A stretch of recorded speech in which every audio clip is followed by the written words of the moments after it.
Hi, my name is Alex Fleischman, and welcome to the video overview for the Newton's third law demonstration. Alright, so what are we given? We're given two 500-gram lab carts compressed by a spring, a frictionless track, two motion sensors, and free 500-gram masses. So how can we measure the force exerted on the carts due to the spring? Well, we have to use Newton's second law. Sum of the forces is equal to mass times acceleration. Alright, so how are we going to set up the frictionless track? We put motion sensors on two ends, put the two lab carts next to each other, and compress the lab carts with a spring. Trial 1. The lab carts have a mass ratio of 500 grams to 500 grams. Pasco charts of the velocity versus time graphs can be seen above. When we measure the slope, we get that the acceleration of cart 1 is 0.03 meters per second squared, cart 2, 0.03 meters per second squared.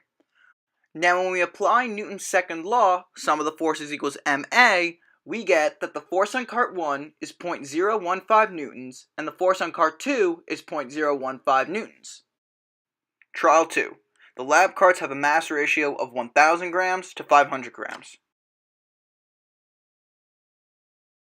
According to the Pasco chart, the acceleration of cart 1 is 0.060 meters per second squared, and cart 2, 0.030 meters per second squared. Therefore, the force on cart 1 is 0.030 newtons, and the force on cart 2 is also 0.030 newtons. Trial 3. The lab carts have a mass ratio of 1,500 grams to 1,000 grams.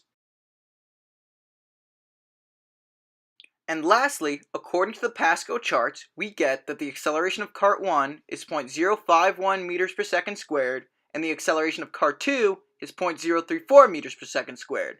Therefore, the force on cart 1 is 0.051 newtons, and the force on cart 2 is also 0.051 newtons.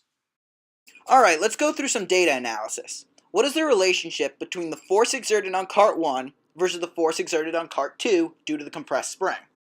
Well, the force exerted on each cart is of equal magnitude. The direction of the force, however, on each cart is opposite. Well, does an increase in mass directly affect the net force exerted on a cart? Well, no. An increase in mass will directly affect the acceleration of the carts. Alright, so what generalization can we make regarding the direction and magnitude of force exerted on each cart? Well, we could state for every action there's an equal and opposite reaction. This is demonstrated by the carts experiencing the same magnitude of force no matter the difference in mass in opposite directions. The statement in yellow is known as Newton's third law of motion.